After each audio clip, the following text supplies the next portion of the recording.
हाँ भी, अपने YouTube channel whole square classes में आप सबका स्वागत है। और स्टूडेंट्स, आज अपन बात करेंगे मैथमेटिक्स 12th क्लास के अंदर कंटिन्यूटी की सांतत्य की। कंटिन्यूटी से बोर्ड एग्ज़ाम्स में एक क्वेश्चन पक्का पूछा जाता है, तो अपन देखते हैं फाइनली क्या स्टोरी है कंटिन्यूटी की। तो आज का जो अपना टाइटल है वो सांतत्य है, इसको कंटिन्यूटी भी कहते हैं। तो देखो कंटिन्यूटी का कैसा नेचर होता है, क्या स्टोरी है, वो मैं आपको दिखा देता हूँ। दिखाने के लिए सबसे पहली कहानी है अपनी बाई ग्राफ। मतलब अपन ये समझते हैं कि किसी भी फंक्शन का, ये कोई फंक्शन है f(x) नाम का आदमी है, किस नाम का व्यक्ति है, f(x) का। इस f(x) की अपन को किसी पर्टिकुलर पॉइंट है अपने पास में x = a, और इस a पे फंक्शन की क्या चेक करनी है, कंटिन्यूटी चेक करनी है। तो फंक्शन कंटिन्यूस होगा या नहीं होगा। तो अगर मैं ग्राफ की बात करूं, तो जैसे मान लो सपोज अगर f(x) का ग्राफ इस तरह से मूव कर रहा है, तो ये कहीं पर भी ब्रेक नहीं हो रहा है, बेचारा कहीं पर टूटा हुआ नहीं है, तो मैं कहूँगा कि ये जो फंक्शन है ये कंटिन्यूस है। और अगर कल को किसी फंक्शन का ग्राफ इस तरह से गया और ये इसमें यहाँ पे ब्रेक हो रहा है, तो इसको बोलूँगा मैं डिसकंटिन्यूस है। तो बच्चे के दिमाग में सबसे पहले तो ये आ जाना चाहिए कि कंटिन्यूटी का मतलब क्या होता है। कंटिन्यूटी का मतलब फंक्शन कंटिन्यूस भी हो सकता है और डिसकंटिन्यूस भी हो सकता है, मतलब सतत भी हो सकता है और असतत वाली कहानी भी हो सकती है। तो जब भी क्वेश्चन आपसे ये डिमांड करें कि फंक्शन की सांतत्य की जांच कीजिए, तो सांतत्य की जांच करते दिमाग में दो चीज़ें क्लिक करनी चाहिए। फलन आपका सतत भी हो सकता है और असतत भी हो सकता है। कल को अगर अपन कोई कंपटीशन वगैरह दे रहे हैं और किसी फंक्शन का हमें ग्राफ बनाना आता है, तो ग्राफ से आप डायरेक्टली क्या कर सकते हो, कंटिन्यूटी का पता कर सकते हो। कि अगर किसी फंक्शन का आपको ग्राफ आ रहा है, जैसे आपको पास में ग्राफ आ रहा है आपको sin x का, उम्मीद है sin x का ग्राफ सबको आता होगा। तो sin x का ग्राफ इस तरह का होता है और ये इसी तरह से चलता रहेगा बेचारा, है ना। अब कहीं पर भी ये ब्रेक नहीं हो रहा है, तो ब्रेक नहीं हो रहा तो अपन बोलेंगे कि ये जितने भी इसका जो डोमेन है x बिलोंग्स टू r, उस डोमेन के अंदर ये फंक्शन कैसा है, कंटिन्यूस है। यही स्टोरी है कंटिन्यूस की। कल को अगर आप बात करें मॉडुलस फंक्शन की, तो मॉड अपने डोमेन के अंदर कैसा है, v से विनिंग साइन है, और ये भी कंटिन्यूस है क्योंकि ग्राफ कहीं पर ब्रेक नहीं हो रहा है। तो आपने दो फंक्शनों के बारे में बात कर लिया, मॉड x के बारे में और साइन x के बारे में। मेथड क्या है वो बात की बात है। आप ग्राफ से आपने ये चीज़ सीखी कि किसी भी फंक्शन का ग्राफ अगर कहीं पर भी ब्रेक नहीं हो रहा है किसी भी पर्टिकुलर पॉइंट पे, तो फंक्शन आपका कंटिन्यूस होगा, मतलब सतत होगा। और कहीं पर ब्रेक हो रहा है तो वो डिसकंटिन्यूस होगा।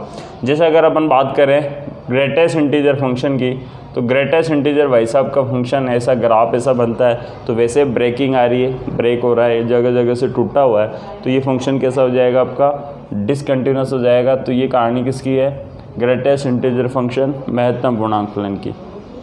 तो बोर्ड क्लास के अंदर क्या है कि ग्राफ तो यूज़ करना नहीं है और एक मेथड होता है पर्टिकुलरली। तो मेथड से किस तरह से अपन कंटिन्यूटी की जांच करते हैं, किस तरह से चेक करते हैं, वो मैं आपको दिखाता हूँ। तो सबसे पहली कहानी तो ग्राफ से हो गई। कंटिन्यूटी का मतलब हो गया जो बिल्कुल कंटिन्यूसली चले, राइट है। किसी भी पर्टिकुलर पॉइंट पे फंक्शन की जो वैल्यू है वो किस तरह से निकालते हैं, वो तो मेथड में यूज करने हैं। बाकी का अगर ग्राफ अपन को आ रहा है तो ग्राफ से इजी वे में अपन फंक्शन की क्या निकाल सकते हैं स्टूडेंट्स, कंटिन्यूटी निकाल सकते हैं, राइट है। तो अपन मैं आपको ग्राफ दिखा रहा हूँ कि ग्राफ से तो ये हो ही गया आपका, मेथड से किस तरह से चेक करते हैं अपन कंटिन्यूटी। तो मेथड के लिए आपके पास में क्वेश्चन में एक तो क्वेश्चन होगा और एक पर्टिकुलर कोई पॉइंट होगा जिस पे आपको क्या करनी है, कंटिन्यूटी की जांच करनी है, सांतत्य की जांच करनी है। तो सांतत्य का भावार्थ हो गया फंक्शन आपका सतत भी हो सकता है और असतत भी हो सकता है। तो मेथड क्या है, सिंपल सा मेथड है जो आपको बोर्ड में यूज़ करना है। मेथड ये कहता है कि भैया y = f(x) नाम का जो आपका पर्सन होगा वो इस वाले पॉइंट पर, मतलब इस बिंदु पर सतत होगा या असतत होगा, कंटिन्यूस होगा या डिसकंटिन्यूस होगा। तो उसकी स्टोरी क्या है, उसके लिए क्या करते हैं अपन, तीन चीज़ें निकालते हैं। कौन कौन सी, एक तो जो भी गिवन पॉइंट है उस पर फंक्शन की वैल्यू। तो सबसे पहले अपन लिखते हैं दिए गए, ये सब अपने डोमेन में होता है भाई, राइट है भाई। तो दिए गए बिंदु पर फलन का मान, दिए गए बिंदु पर फलन का मान। दिए गए बिंदु पर फलन का मान। मतलब आपके पास में पॉइंट क्या है ए, इस पॉइंट पे फंक्शन की वैल्यू क्या होगी, तो सिंपल सी बात है, इस पॉइंट को उठा के फंक्शन में पुट कर दो, तो मेरे पास में आ जाएगा y = fa। बस यही चीज़ मैं आपको बता रहा हूँ। तो पहली वाली स्टेप में कोई दुख भरी कहानी नहीं होती है। दूसरी होती है दाईं सीमा का मान, दाईं सीमा का मान जिसको अपन बोलते हैं RHL, राइट हैंड लिमिट। आप सोच के देखिए कि जो भी पॉइंट है उसका राइट वाला पार्ट कौन सा होगा। तो इसको एक्सप्लेन करने के लिए मैं एक ये लाइन ड्रॉ कर रहा हूँ। सपोज ये आपका कोई फंक्शन है y = f(x) और इस पर 3 चीज़ें अप्लाई हो रही है आपके पास, राइट है। ये पॉइंट है अपने पास में x = a। क्या नाम है इस पॉइंट का, x = a। तो इस पॉइंट पे फंक्शन की वैल्यू आपको मिल रही है fa। अब राइट कौन सा होगा इसका, राइट इधर होगा या इधर होगा, तो राइट जो है दायां इसका पार्ट होगा वो इधर होगा। इधर कब जाएंगे अपन, जब a से वैल्यू कैसी होगी, ग्रेटर होगी। तो a+ किसको रिप्रेजेंट करता है स्टूडेंट्स, RHL को। अब a+ का मतलब a में कुछ ऐड हो रहा होगा, तो दुनिया वाले इसको यूँ भी लिखते हैं a+h। तो a+h का भावार्थ a+ और a+ का भावार्थ RHL, रहल, राइट हैंड लिमिट, राइट है भाई।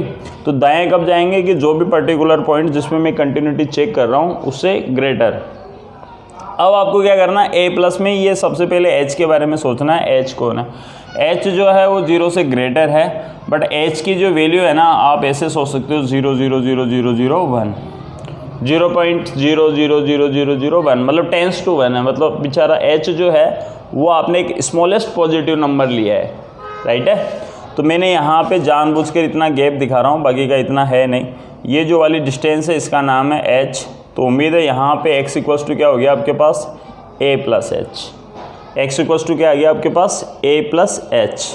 और इसी a+h को आप क्या बोल सकते हो, a+, जो कि मैंने आपको इधर भी एक्सप्लेन किया, राइट है भाई। h कौन है, h एक धनात्मक संख्या है, बट कितना, h जो है वो ओनली 0 से ग्रेटर वैल्यू है। मतलब h की वैल्यू आप यूँ सोच सकते हो 0.00001 हो सकती है। इसलिए जब भी मैं RHL यूज करूँगा तो जो h है बेचारा ये 0 की ओर भग रहा है, तो लिमिट होगी s → 0। क्या यूज करूँगा, लिमिट s → 0, और जो भी मेरा फंक्शन होगा इसमें x की जगह क्या पुट करूँगा, a+h। तो ये जो कॉन्सेप्ट मैंने यूज किया ये होगा आपका RHL। सेम स्टोरी LHL के लिए। लेफ्ट कब जाएंगे अपन, जब उससे वैल्यू कैसी होगी, लेस देन होगी। तो यहाँ पे लेस देन का मतलब a- लिख दूँ, a से लेस देन। और क्या मतलब होगा, a-h। और क्या मतलब होगा भाई, a-h, a-h मतलब a से लेस देन। h आज भी वही है, 0 से ग्रेटर है। तो LHL का नाम जब भी मैं सुनूंगा तो मेरे दिमाग में चमक जाना चाहिए लिमिट s → 0, और जो भी फंक्शन होगा आप उस x की जगह क्या पुट करोगे, a-h। क्या पुट करोगे, a-h। तो कंटिन्यूटी क्या कहती है कि इस पे जब आप h की वैल्यू 0 पुट करोगे तो आपको इधर भी fa मिलेगा। जब आप x की जगह यहाँ भी a+h पुट करोगे और h की जगह वैल्यू पुट करोगे तो आपको fa मिलेगा। और यहाँ x = fa फंक्शन की वैल्यू आपकी fa है। तो तीनों जगह का जो साउंड है वो fa आ रहा है। इसका मतलब अपन कहेंगे कि फंक्शन जो है वो कैसा है, सतत है, कंटिन्यूस है। इसका मतलब सर आप ये कहना चाह रहे हो कि जो भी पॉइंट मुझे दे रखा है उस पे फंक्शन की वैल्यू, RHL पे फंक्शन की वैल्यू और LHL पे फंक्शन की वैल्यू तीनों कैसी हो जाए, इक्वल हो जाए। हाँ बिल्कुल, मैं यही कहना चाह रहा हूँ। तो कंटिन्यूस की जो डेफिनेशन है वो क्या हो गई, fa की वैल्यू, fa+ की वैल्यू और fa- की वैल्यू, तीनों की वैल्यू अगर फाइनाइट या रियल आती है तो मैं बोलूँगा कि फंक्शन जो है वो कैसा है, सतत है, कंटिन्यूस है। तो ये कंडीशन है अपनी कंटिन्यूस की। तो मेथड आपको देखो ये 3 स्टेप्स को फॉलो करके बताता है कि फंक्शन जो है वो सतत है या असतत है। जबकि अगर ग्राफ हमें आ रहा है तो ग्राफ डायरेक्टली बता देता है, लेकिन कई फंक्शन ऐसे होते हैं मे भी अपन को ग्राफ नहीं आ रहा या अपन ग्राफ नहीं बना सकते, और बोर्ड में भी आपको ये मेथड यूज़ करना है, इसलिए अपन इसी के बारे में डिस्कस करेंगे। नॉलेज के लिए मैंने आपको बताया। तो अपने दिमाग में 3 बातें आ जानी चाहिए कि y = f(x) नाम का जो फंक्शन होगा वो कंटिन्यूस कब होगा, तो उसमें आपको 3 चीज़ें अप्लाई करनी है। सबसे पहले जो भी पॉइंट गिवन होगा उस पर फंक्शन की वैल्यू, राइट हैंड लिमिट पे फंक्शन की वैल्यू और लेफ्ट हैंड लिमिट पे फंक्शन की वैल्यू, तीनों ही वैल्यू का जो रिजल्ट्स है वो अगर कोई फाइनाइट आ रहा है मतलब रियल आ रहा है then function will be continuous. तो यहाँ तक की स्टोरी समझ में आ गई। तो अब इसका बिल्कुल कंटिन्यूस की डेफिनेशन यही होता है कि गिवन पॉइंट पे वैल्यू, RHL पे वैल्यू, LHL पे वैल्यू, तीनों वैल्यू की रिजल्ट किसके इक्वल आ रहा हो, फाइनाइट के इक्वल आ रहा हो, तो फंक्शन कैसा होगा आपका, कंटिन्यूस होगा। तो एक बार इसका स्क्रीनशॉट लें आप।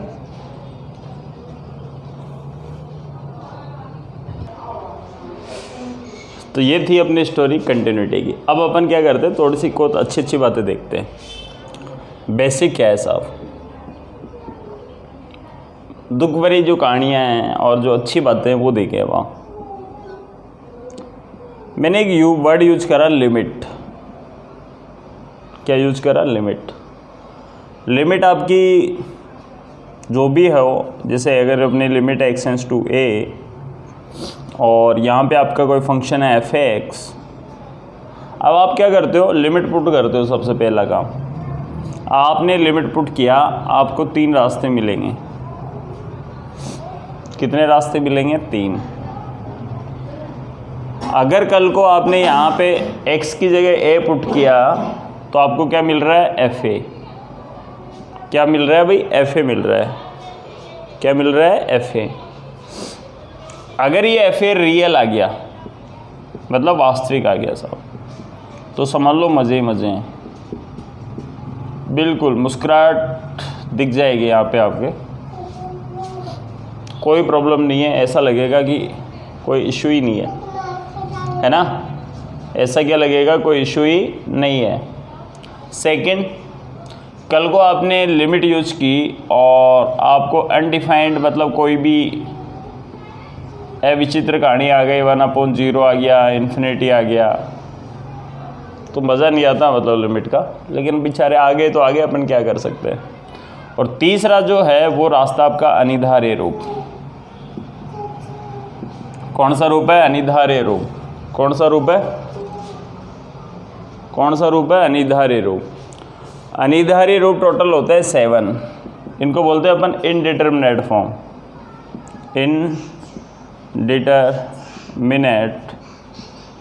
इनडिटरमिनेट फॉर्म क्या बोलते हैं इनको, अनिधार्य रूप। अनिधार्य रूप टोटल कितने होते हैं भाई, 7 होते हैं। इनडिटरमिनेट फॉर्म कौन कौन से होते हैं, 0/0। तो जब आपको 0/0 दिख जाएगा, अब यहाँ पे आपको मेहनत करनी है। जो स्माइल वाला जो पेज था आपका, वो थोड़ा सा ऐसा हो जाएगा, आपको कुछ सोचने लगेंगे, मतलब आपके दिमाग थोड़ा सा क्लिक करेगा, यहाँ से आपको कुछ सोचना है। ऐसा दिखते ही क्या सोचना है, 0/0 दिख गया आपको, नंबर 1। इन्फिनिटी अपॉन इन्फिनिटी दिख गया है। ज़्यादातर बोर्ड क्लास में 0/0 इन्फिनिटी अपॉन इन्फिनिटी दिखेंगे, जो भी एग्ज़ाम में आता है।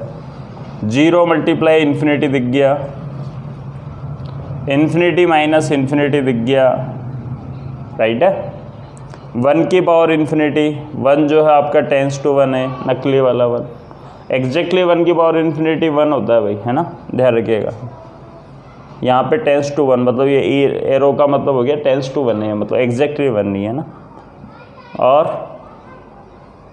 इन्फिनिटी की पावर 0, 0 की पावर 0। ये टोटल जो 7 है वो आपकी कौन सी फॉर्म है, इनडिटरमिनेट फॉर्म है, अनिधार्य रूप है। और यही आपका थोड़ा सा यहाँ ही से ही बोर्ड में इम्पोर्टेंट कॉन्सेप्ट के क्वेश्चन बनते हैं। मतलब अगर अपन एग्ज़ाम पॉइंट ऑफ व्यू से देखें तो ज़्यादातर क्वेश्चन अपन को इस फॉर्म से मिलते हैं। तो इनडिटरमिनेट फॉर्म में जब भी आपको 0/0, infinity upon infinity, 0 × infinity, infinity minus infinity, 1 की पावर इन्फिनिटी, इन्फिनिटी की पावर 0, 0 की पावर 0, तो ये टोटल जब भी 7 फॉर्म्स आपके पास होंगे तो आपको क्या करना है, इनका बचाव करके इसको आपको किस में कन्वर्ट करना है, रियल में। तो अच्छा सर ये रियल में हो जाएंगे क्या, बिल्कुल हाँ, इनका इलाज पॉसिबल है। कोरोना टाइप की बीमारी नहीं है, जब भी होगा तो ये प्रोटेक्ट होंगे साहब। क्या होंगे, प्रोटेक्ट कैसा होंगे, उसके लिए बहुत सारे मेथड्स है। उम्मीद है सब मेथड्स आपको आते होंगे, फिर भी जैसे मैं आपको बता देता हूँ कैसे प्रोटेक्ट होंगे और किस तरह से आपको ये यूज़ करना है, कब करना है, जब फॉर्म आपने चेक करी और आपको ये 7 अनिवार्य रूप मिल गए हों। तो आप क्या करोगे, बचाव करोगे। और बचाव के जो रास्ते हैं ना वो क्या क्या है। बचाव के रास्ते में जैसे आपको सैनिटाइज करना है, मास्क लगाना है, time to time hand wash करना है, राइट है। ये कोरोना के बचाव है और आप बिल्कुल अभी अपना बहुत ध्यान रखिए, क्योंकि दहशत काफ़ी है, बाकी का फिर भी ध्यान रखते हो तो बहुत अच्छी बात है।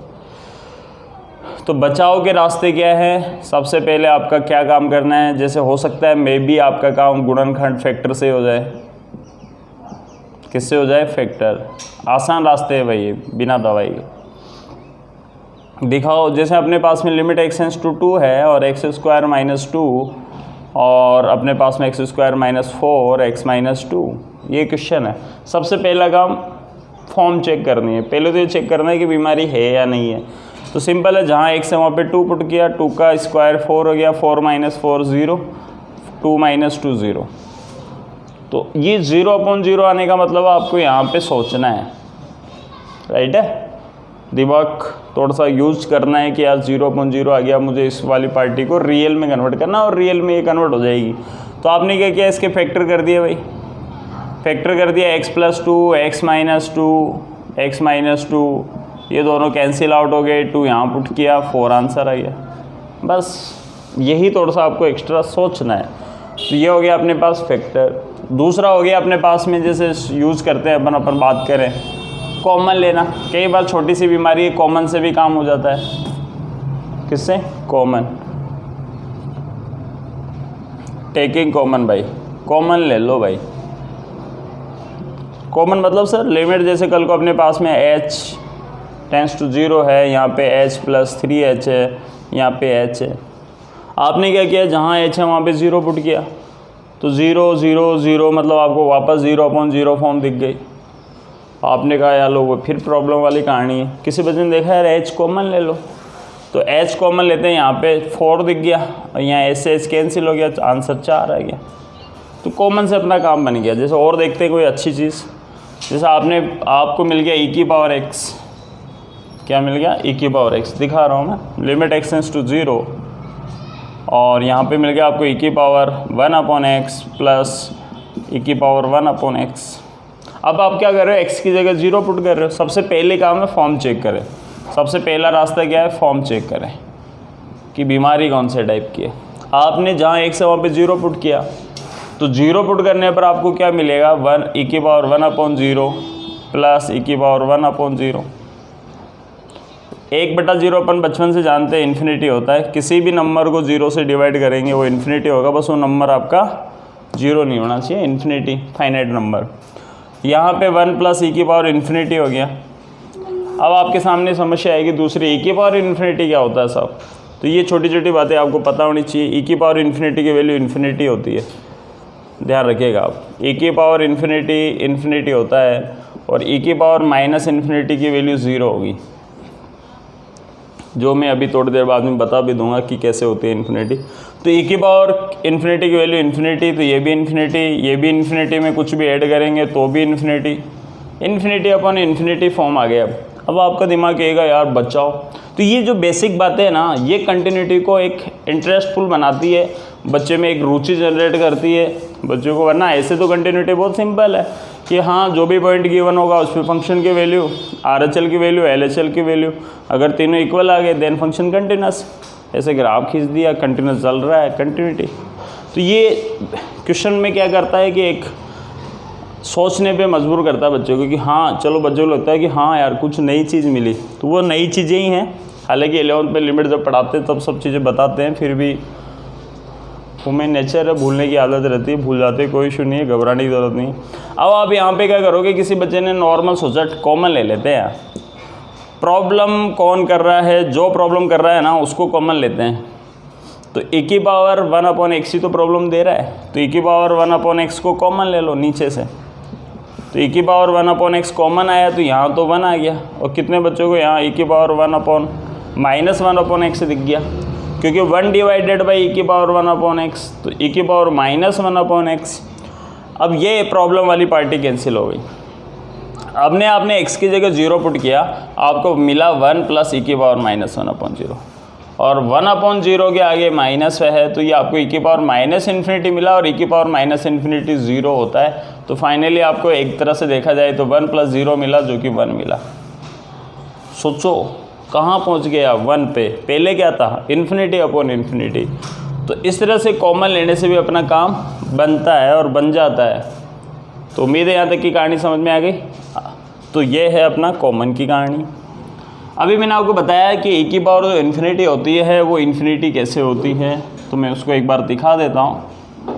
किसी भी नंबर के ऊपर अगर इन्फिनिटी हो, किसी भी कोई भी नंबर है, जैसे मैंने यहाँ पे लिखा e⁻∞, इक्वल टू क्या होगा, तो सबसे पहले क्वेश्चन मार्क आ जाना चाहिए कि भाई साहब ए कौन है। सबसे पहले ऐसे पूछो कि ए तू है कौन, तू एप्पल है ना, तू है कौन, एरोप्लेन है, कौन है भाई, ए कौन है। तो ए बताएगा, अपने आप को डिफाइन करेगा मैं कौन हूँ। तो e⁻∞ देख के आंसर नहीं बोलना है, पहले आप ए के बारे में सोचिए कि ए कौन है ना। ए मतलब एस भी होता है, बिल्कुल सर्वश्रेष्ठ है। खैर e⁻∞ जब भी मिल जाए तो आप उससे 3 बातें पूछेंगे। कितनी बातें? 3 बातें पूछें। 3 बातें पूछने के लिए मैं थोड़ा सा आपको इंटरेस्टिंग बता देता हूँ। जैसे सपोज 2⁻∞ से पहले अपन बात करें तो 2 कितना होता है, सबको पता है 4 होता है। 2⁻3 8 हो गया साहब। 2⁻10 1024। यहाँ पे बच्चे के दिमाग में आ रहा है कि हाँ साहब बढ़ती जा रही पार्टी, 2⁻100 2⁻2000 बड़ा नंबर बड़ा मिलता जाएगा। किसी ने कहा कि 2⁻∞ कितनी होती है, तो उसके दिमाग में क्लिक करेगा 2⁻∞ इन्फिनिटी होगा, क्योंकि सोचो इन्फिनिटी टाइम्स उसके ऊपर पावर लग गई तो वो कहाँ तक पहुँच जाएगा, इन्फिनिटी तक पहुँच जाएगा। तो 2⁻∞ इन्फिनिटी है, इसी तरह से 3⁻∞ भी कितना मिलेगा, इन्फिनिटी मिल जाएगा, राइट। अभी फिर आता है 1⁻∞ क्या होगा। अभी मैंने आपको बताया था कि 1 जो है वो एग्जैक्टली 1 है, मतलब जो अपन जानते हैं बचपन से वैसा ही 1 है। तो इसकी क्योंकि 1⁻100 कितनी होती है, 1⁻100 1 होती है। 1⁻0 क्या होती है, 1 होती है। 1⁻1000 क्या होती है, 1 होती है। 10,000 भी 1, 1 लाख भी 1, 2 लाख भी 1। तो 1 कुछ भी 1, राइट। अभी 1 कुछ भी 1 हो गया। तो 1⁻∞ भी क्या होगा, 1 ले लेते हैं, बस 1⁻∞ = 1। तो 1⁻∞ 1 होता। तो सर अभी थोड़ी देर में तो आप बता रहे थे कि 1⁻∞ अनिधारी रूप है, इनडिटर्मिनेट फॉर्म है। तो ये जो 1 है ना वो टेंस टू 1 है, मतलब फाइनली एग्जैक्टली 1 नहीं है, 1 की ओर मूव कर रहा है। हो सकता है इसकी वैल्यू 0.9 हो सकता है 0.999991 हो, मतलब एग्जैक्टली 1 नहीं है। उस केस में अपन इसको क्या बोलते हैं, इनडिटर्मिनेट फॉर्म बोलते हैं, राइट है, लिमिट के कॉन्सेप्ट में। बाकी का कोई आपसे प्रैक्टिकली पूछे 1⁻∞, आप 1 बता सकते हो, लेकिन आपसे कोई पूछे कि 1 टेंस टू वाला 1 है, मतलब इनडिटर्मिनेट फॉर्म में 1⁻∞ होता है। तो दोनों में बारीक सा डिफरेंस है, आप ध्यान रखिएगा। अब अपने पास में दिमाग में एक कॉन्सेप्ट आता है कि 1/2⁻∞ क्या होगा। 1/2⁻∞, सोचो मैं इसको यूँ लिख सकता हूँ 1⁻∞, 2⁻∞, बिल्कुल लिख सकते हो सर। और 1⁻∞ 1 हो गया और 2⁻∞ 1/∞ 0 आ गया। तो सोचो आपने 3 आंसर देखे। पहला आंसर 2⁻∞ इन्फिनिटी देखा, 3⁻∞ इन्फिनिटी देखा, 1⁻∞ 1 देखा, 1/2⁻∞ 0 हो गया। तो 3 बातें हो गई, 3 आंसर आ रहा है। तो आपके दिमाग में आया है कि अच्छा अगर कल को एक की वैल्यू 1 होगी, पहली बात, पहले दिमाग में ये चीज़ आ गई आपके पास, अगर कल को ए 1 होगा तो उसका जो आंसर होगा ना वो भी क्या होगा, 1 ही होगा, 1⁻∞। कल को बी, दूसरी बात आपने देखी 1/2 के कॉन्सेप्ट में, ये वाले कॉन्सेप्ट देख लो कि अगर कल को ए की वैल्यू 1 से ग्रेटर हुई, 1 से बड़ी हुई, 2 हुई, 3 हुई, 4 हुई, 5 हुई, 3.4 हुई, तो उस केस में जो आपका आंसर होगा वो क्या होगा, इन्फिनिटी होगा। और अगर कल को ए की वैल्यू जो है वो कैसी हुई, 1/2 हुई, 1/3 हुई, तो उस केस में जो आंसर होगा भैया वो कितना होगा, 0 होगा। तो उम्मीद है ये तीनों बातें क्लियर हो गई। तो जब भी कोई आपसे ए की पावर इन्फिनिटी पूछेगा, आप उससे 3 बातें पूछोगे कि तू बता तू है कौन। अगर तू 1 है तो आपका आंसर 1 होगा, अगर आप 1 से बड़े हो तो इन्फिनिटी होगा, 0 और 1 के बीच में है तो आंसर क्या होगा, 0 होगा। तो ऐसे चिल्ला नहीं, ए की पावर इन्फिनिटी। तो कितने बच्चे ये समझ गए कि ई की पावर इन्फिनिटी बिल्कुल सही लिखा है सर, क्योंकि ई की वैल्यू अपन देखें तो 2.303 ऐसा कुछ होती है। तो 2.303 को भी अगर अपन बात करें तो ये कौन से केस में चला गया, सेकेंड, 1 से बड़ा है भी, तो इस केस में आंसर क्या आ गया आपका, इन्फिनिटी। और ई की पावर इन्फिनिटी अगर इन्फिनिटी है तो ई की पावर माइनस इन्फिनिटी 0 होगा, क्योंकि मैं इसको यूँ लिख सकता हूँ 1 अपॉन ई की पावर इन्फिनिटी, और इसकी वैल्यू इन्फिनिटी है तो 1 अपॉन इन्फिनिटी क्या हो गया, 0 हो गया। तो आगे से डायरेक्टली ध्यान रखेंगे कि ई की पावर इन्फिनिटी होता है, क्योंकि कई बार क्वेश्चंस में अप्लाई होता है, और ई की पावर माइनस इन्फिनिटी क्या होता है, 0। ये बोर्ड के लिए दोनों रिजल्ट्स बहुत इंपॉर्टेंट हो गया, आपके बहुत सारे क्वेश्चंस मिलेंगे ई की पावर 1 अपॉन एक्स टाइप, और ये कॉन्सेप्ट भी क्लियर हो गया इन्फिनिटी का भी। आगे चलते हैं। आगे अगर अपन बात करें तो अपन बात कर रहे हैं बचाव के रास्ते, उसमें मैंने आपको बताया फैक्टर ले लो भाई, दूसरा कॉमन ले लो। तीसरे रास्ते की अगर अपन बात करें तो रास्ते उम्मीद आपको पता होगा, बाकी का फिर भी जब आपके साथ में प्रॉब्लम आएगी तो आप सॉल्यूशन निकाल लेते हो। प्रसार सूत्र लगा दो, एक्सपेंशन फॉर्मूले किसी को याद हो, ई के power x 1 + x square upon factorial 2, इतना बहुत है, आगे की टर्म्स तो कोई ज़रूरत नहीं, 2-3 टर्म्स आ जाए बहुत है, ज़्यादा लोड नहीं लेना। ई की power -x 1 - x plus alternate खेलते हैं, एक बार प्लस एक बार माइनस एक बार प्लस, log 1 अपॉन एक्स, ध्यान रखिएगा log x नहीं होता, log 1 upon x, log 1 + x, log x का प्रसार नहीं होता है, log 1 + x का होता है। ये भी काम की बात है जो आप ध्यान रख सकते हो, क्योंकि log 1 की वैल्यू 0 होती है ना, log 1 से छोटा हो तो बेचारा वैसे ही कार्ड डिफाइंड होता है। log 0, log से याद आया log 0, log 0 की वैल्यू 0 नहीं होती, अनडिफाइंड होती है, माइनस इन्फिनिटी बोल सकते हो आप ज़्यादा प्रॉपर, ये भी आप याद रख सकते हो। log 0 की वैल्यू माइनस इन्फिनिटी होती है, log 0 अनडिफाइंड होता है, इसलिए log x में अगर x 0 भी हुआ तो तब भी log 1 मतलब जिंदा रहता है, डोमेन में खेलता है। log 1 + x का प्रसार x - x square upon 2 + x³ upon 3 इस तरह से होता है। log 1 - x में सारे माइनस किया जाता है। तो ये कुछ प्रसार फॉर्मूले और भी बता रखे हैं आपको, sin x cos x, उम्मीद है आपको याद होंगे, नहीं हो तो आप इनको याद कर सकते हो, जब भी कोई क्वेश्चन यूज़ होगा तो मैं आपको बता दूंगा। और तीसरी चीज़ आपको log 0 की वैल्यू ध्यान रखनी है, log 0 क्या होता है, अनडिफाइंड होता है। छोटी छोटी बेसिक बातें हैं, कई बार ट्रिग्नोमेट्री या बेसिक नॉलेज भी काम आ जाती है। जैसे कल को अपने पास में आया limit x tends to 0 sin 1 upon x आ गया, क्या ख्याल है साहब, ख्याल बड़ा खतरनाक है। x की जगह 0 रखेगा बच्चा, sin 1/0 मिलेगा, बिल्कुल मिलेगा। 1/0 अपन बचपन से पढ़ रहे हैं, इन्फिनिटी, साइन इन्फिनिटी मिलेगा। और इस साइन इन्फिनिटी के बारे में आपको सोचना पड़ेगा, ऐसा नहीं चिल्ला के आंसर इन्फिनिटी दे दिया। sin 1 upon x sine infinity आपको मिल रहा है, साइन इन्फिनिटी में आप ये सोचो कि भाई साहब मैं बचपन से पढ़ रहा हूँ साइन थीटा कुछ भी हो मुझे आंसर देता है -1 से 1। सोचो इसकी जो रेंज होती है वो कहाँ से कहाँ तक होती है, -1 to 1। साइन थीटा कहाँ से कहाँ तक खेलेगा, -1 से 1 तक खेलेगा, कहाँ से कहाँ तक खेलेगा, -1 से 1। तो थीटा कुछ भी हो आंसर तो मुझे इसी रेंज में मिलेगा। इसका मतलब साइन इन्फिनिटी नहीं होगा, साइन इन्फिनिटी इक्वल्स टू होगा -1 to 1। ये आपके बेसिक चीज़ें से आप क्या होगा, आपका इम्प्रूवमेंट होगा और आप क्वेश्चंस अच्छी तरह से अप्लाई करोगे, मतलब प्रेड अच्छा करोगे। आउट लेट होंगे, आउट तो खैर होना ही है किसी न किसी को, लेकिन बोर्ड एग्जाम में आप आराम से अपना सेंचुरी मार दोगे। और वही अपन को मारना है। मैक्सिमम मार्क्स का पेपर जो होगा आपका बोर्ड के अंदर वो 80 होता है, कुल मिला के टोटल आपको 100 मार्क्स मिलेंगे। कुछ स्कूल से जाते हैं, राइट है ना भाई। तो -1 to 1 कौन, साइन इन्फिनिटी। और कितने बच्चे सेम स्टोरी समझ गए, कॉस इन्फिनिटी। कॉस भाई साहब भी -1 से 1 में ही प्ले करेंगे। ये छोटी छोटी बेसिक बातें हैं। इससे क्या फ़ायदा मिलेगा सर, इससे ये फ़ायदा मिलेगा कि कल को यहाँ पे कल को x भी है और अगर x की जगह पे आपने 0 रखा तो कितने बचोगे समझ आया, -1 से 1 के भले बीच में कुछ भी हो, इसका मतलब परिमित वैल्यू फाइनाइट वैल्यू आ गई। और किसी भी फाइनाइट वैल्यू को 0 से मल्टीप्लाई करूँगा तो क्या मिलेगा, 0 मिलेगा। क्या मिलेगा, 0। तो -1 to 1 परिमित है, मतलब 2 लाइन में, मतलब कोई मिला के कुछ एग्जैक्टली वैल्यू तो नहीं है, लेकिन अपन ये कह सकते हैं कि रियल वैल्यू मल्टीपल 0 = 0 मिल जाएगा उस केस में जब यहाँ पे x नाम का कोई आदमी अपन को क्वेश्चन में मिलेगा। तो बेसिक बात है। और बेसिक बातों में अगर अपन बात करें, बातें करने के लिए बहुत सारी चीज़ें हैं और इंटरवल की नॉलेज भी आपको होनी चाहिए।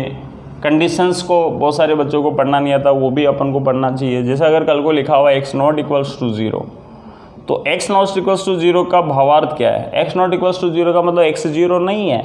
तो उस केस में x की वैल्यू या तो 0 से बड़ी होगी या फिर x की वैल्यू 0 से छोटी होगी। x या तो 0 से बड़ा होगा या x 0 से छोटा होगा। सपोज आपका RHL वाला पॉइंट 0+ है, तो कितने बच्चे समझ गए, इसी में RHL छिपा हुआ है और इसी में LHL छिपा रहेगा, क्योंकि 0 से छोटा मतलब 0 माइनस, राइट है ना। तो x नॉट इक्वल्स टू 0 में दोनों कंडीशंस जो होती है वो समावित होती है। देखने वाले का नज़रिया होना चाहिए, छिपी रहती है। कल को अगर कहीं पे लिखा हुआ है x ऐसा, ये छोटी छोटी बहुत 0 लेवल की बातें कर रहे हैं ये वाले में, तो बाकी के ये तो बहुत अच्छी बात है। ये वाला इसको कैसे रीड करेंगे, x जो है 5 के इक्वल भी है और 5 से ग्रेटर भी है, मतलब 5 से बड़ा भी है, 5 के बराबर भी है, मतलब 5 से बड़े वाली पार्टी इधर आएगी, राइट है। 5 से ग्रेटर वाली पार्टी इधर आ जाएगी। और अगर कल को यही चीज़ ऐसी लिखी हुई है तो ये 5 से लेस देन है। चलो और बेसिक बातों में अगर अपन बात करें, वैसे क्वेश्चंस जब होंगे तो उनके साथ साथ बातें और कुछ निकल के आएगी। ये तो मैं आपको इंट्रोडक्शन दिखा रहा हूँ कि ये सब चीज़ें अगर आपके पास है, मटेरियल है, तो आपका जो प्लॉट है वो बिल्कुल स्ट्रॉन्ग बनेगा। और अगर ये चीज़ें आपके दिमाग में या ये मटेरियल आपके पास में नहीं है तो आप कहीं ना कहीं मात खा जाओगे, ठीक है। तो अपन को स्ट्रॉन्ग बनना है और उसी स्ट्रॉन्ग की नींव में आपकी मजबूत कर रहा हूँ बेसिक से। अगला अगर अपन बात करें मॉड x, कई क्वेश्चन में आपको मॉड x से मुलाकात होगी भाई। मॉडुलस फंक्शन है ये, मापांक फलन। सबको ये पता होता है कि ये पॉजिटिव होता है, लेकिन सबको ये पता नहीं होता अधिकतर को कि ये वास्तव में है कौन। मॉड को जब ये मॉड नहीं होता तो ये आपको कैसा दिखता। तो मॉड एक शॉर्ट फॉर्म होती है। रियल में ये इस तरह से होता है कि सबसे पहले अपन इसका एक टर्निंग पॉइंट निकालते हैं। टर्निंग पॉइंट निकालने के लिए इसको 0 के इक्वल पुट करते हैं तो 0 आ गया। तो यहाँ पे 2 कंडीशंस होती है अपने पास कि अगर x की वैल्यू 0 या 0 से ग्रेटर हुई तो ये भाई साहब आपके पॉजिटिव होंगे। विदाउट मॉड की बातें कर रहे हैं इस x के बारे में। और अगर कल को ये x की वैल्यू 0 से लेस देन होगी तो ये वाला जो x है वो कैसा होगा, -x होगा। तो एक्चुअल में तो मॉड x ये होता है, उसको शॉर्ट में अपन ऐसे लिख देते हैं। तो जब भी आपको मॉड x दिख जाए तो आप इस तरह से फेमिलियर हो, क्वेश्चंस को आप इस तरह से लिखो। इसको बोलते हैं मॉड को रिमूव करना, कि मॉड किस तरह से हटेगा तो आपके दिमाग में ये क्लिक कर जाना चाहिए। अगर सब मॉड x की जगह कल को अगर मॉड x-2 लिखा हुआ तो कितने बच्चों को टर्निंग पॉइंट 2 दिख गया। इस वाली पार्टी को 0 के इक्वल पुट करेंगे 2 आ गया। वही बातें हैं, कंडीशन वही होगी 2 के इक्वल या 2 से ग्रेटर, 2 से लेस देन। तो 2 से बड़े पे ये वैल्यू पॉजिटिव होगी। बिना मोड के सोचना है आपको x-2 के बारे में। तो 2 से ग्रेटर कोई भी नंबर सोचो और यहाँ पुट करो, पॉजिटिव आएगा। पॉजिटिव का मतलब मोड उसको एज इट इज़ बाहर निकालेगा।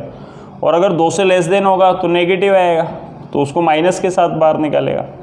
तो एक तरह से मोड जो है ना वो एक तरह से समझदार घोड़ा है। आप बोल सकते हो मोड एक समझदार घोड़ा है जो दोनों तरफ की घास एंजॉय करता है, इधर की भी इधर की भी। पॉजिटिव और नेगेटिव दोनों पे खेलेगा। जब मोड आपको नहीं दिखेगा, आपको कोई कहता है कि नहीं मुझे बिना मोड का व्यक्ति चाहिए, तो इसी को ये शॉर्टकट, ये जनरल फॉर्म है इसकी और ये शॉर्टकट फॉर्म होती है। तो जब भी ऐसा कोई क्वेश्चन आ जाए, अगर आप ऐसे लिखकर कंटिन्यूटी चेक करते हो तो वो ज़्यादा एक तरह से इफेक्टिव होता है, राइट है। एग्जामिनर उसमें अच्छे मार्क्स देता है आपको। डायरेक्टली आपको मोड के क्वेश्चंस में कंटिन्यूटी चेक नहीं करनी है। वैसे आपको मैंने बता दिया मोड का जो ग्राफ होगा आपका V से, मतलब कहीं पर भी ब्रेक नहीं होता। तो बेचारा मोड जब भी अपने डोमेन में होगा तो कंटिन्यूअस होगा, सतत होगा। आपके दिमाग में ये चीज़ होनी चाहिए। तीसरी बात और कोई बात करें अपन, तो मैं सबके पर्टिकुलर क्वेश्चन जब आपको बताऊंगा तो सब चीज़ें आपको बताऊंगा कि किस तरह से मोड हटेगा, किस तरह से कंटिन्यूटी चेक होगी। एक आता है ग्रेटेस्ट इंटीजर फंक्शन। कुछ चीज़ें जो आपको ध्यान रखनी है, GIF, महत्तम पूर्णांक फलन, greatest integer function. Greatest integer function नाम से पता चल रहा है ये बेचारा इंटीजर को ग्रहण करता है। अगर कल को इसके अंदर 5 भाई साहब है तो ये पहले से पूर्णांक है, इंटीजर है, तो आंसर भी 5 ही होगा। अगर ये इंटीजर नहीं है, 5.9 है, तो जो बच्चा 6 सोच रहा है 6, तो वो गलत है। इसकी डेफिनेशन क्या कहती है कि अगर पूर्णांक है, इंटीजर है, तो आंसर इंटीजर देगा। इसका जो रेंज है, जो आउटपुट निकल के आता है, वो आंसर क्या आता है इसका, इंटीजर। कई बार इसका रेंज एग्जाम में पूछता है कंपटीशन में, तो आई इसका आंसर होता है।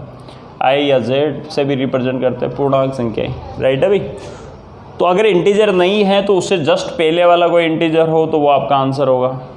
तो 5.9 से पहले वाला जस्ट इंटीजर कौन सा होगा, 5 ही होगा। देखो ये 5.9 है, तो इससे पहला कौन सा इंटीजर होगा, 5।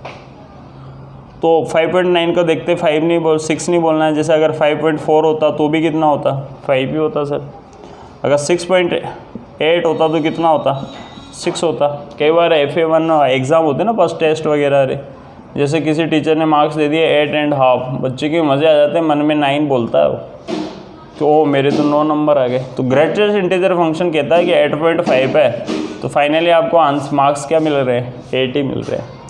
जिसको समझदार है उसको एक बार और ट्राई कर लेनी चाहिए। माइनस के 2.3 कितना सोच रहे हो, सही सोच रहे हो क्या आने वाला है, माइनस के 2 या माइनस के 3? हाँ, जो माइनस के 2 सोच रहा है वो गलत है। क्या आने वाला अभी, -3, क्योंकि नेगेटिव में लेफ्ट इधर, इंटीजर कौन होगा, -3।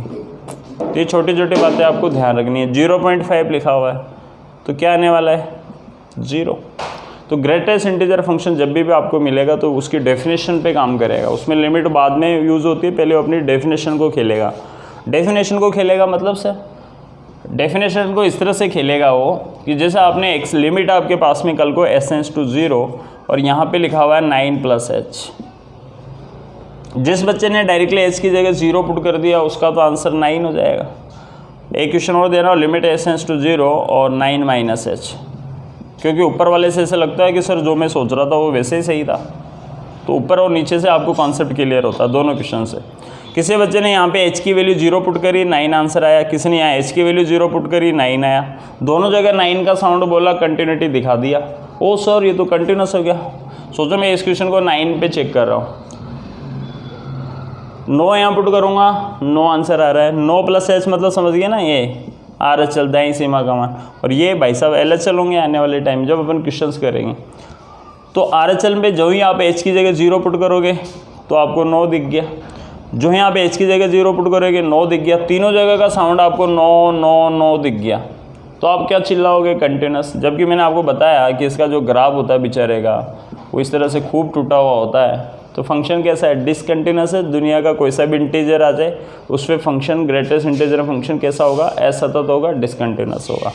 कई बार पूछता भी है, प्रत्येक पूर्णांक संख्याओं पर ग्रेटेस्ट इंटीजर फंक्शन, महत्तम पूर्णांक फलन असतत होता है। तो सर ये तो 9 9 9 दिख रहा है, इसलिए तो पता है ना, यही तो विशेष बात है कि ग्रेटेस्ट इंटीजर फंक्शन में पहले वो अपनी डेफिनेशन का काम करता है, फिर लिमिट यूज़ होती है। तो लिमिट कैसे यूज़ होगी, 9 + h के बारे में सोचो। 9 + h आपको कह रहा है कि भैया मैं 9 से तो बड़ा हूँ। h के बारे में मैंने आपको बताया था, h की वैल्यू 0.00001, मतलब आप 0.1 भी सोच सकते हो। तो एक तरह से 9.1 हो गया ना, तो 9 से तो बड़ा है। और उसके अगला कौन सा नेक्स्ट नंबर कौन आता है, 10। तो फाइनली किसको ऑब्जर्व करेगा, 9 को। तो आंसर कितना हो गया आपके पास, यहाँ पे 9 आ गया। और ये तो सर इतनी मेहनत क्यों करी, h की जगह 0 रखते 9 वैसे आ जाता। मेहनत नीचे वाले में देखें आप, इसलिए तो दोनों लिखे हैं। अब आप h की जगह यहाँ पे 9 - h के बारे में सोचो। 9 - h कितने बच्चे समझ गए, 9 से छोटा है और 8 से बड़ा है। सोच के देखो, 9 में से कुछ घटा रहे तो 9 से छोटा हो जाएगा भी वो। और अगला वाला जो इंटीजर होगा वो कौन होगा, 8। तो किसको ग्रहण करेगा, 8 को। क्या आपको अब एक जैसा साउंड दिखा, क्या नहीं दिखा। अगर आप लिमिट देते डायरेक्ट तो 9 9 दिखता। तो ये बेसिक कॉन्सेप्ट की बातें मैंने आपको बताई, और भी मे भी कुछ चीज़ें हो गई हो तो अपन क्वेश्चन आंसर जब करेंगे इसके तो वहाँ डिस्कस करेंगे। तो ये आपका कंटिन्यूटी का एक इंट्रोडक्शन था। कंटिन्यूटी का नाम सुनते दिमाग में पिक्चर आ जानी चाहिए कि तीनों साउंड अगर एक जैसे आ रहे हैं, फर्स्ट स्टेप जो भी पॉइंट गिवन है उस पर फंक्शन की वैल्यू RHL और LHL। तो बोल देंगे कंटिन्यूस है, ग्राफ मैंने आपको दिखाया, कहीं पर ब्रेक नहीं हो रहा, कंटिन्यूस होता है। लेकिन वास्तविकता इतनी सी नहीं है जितनी अपन बताते हैं। ऐसी छोटी छोटी बेसिक बातों की हमें नीड होती है, जो कि मैंने आपको इसमें एक्सप्लेन किया। तो उम्मीद है आप यहाँ तक की बातें आराम से कोशिश करोगे समझने की। नेक्स्ट पार्ट में अपन इसके क्वेश्चंस आंसर और अप्लाई करेंगे तो आपकी और अच्छी प्रैक्टिस हो जाएगी। Thank you for watching and like and subscribe करें। Thank you students.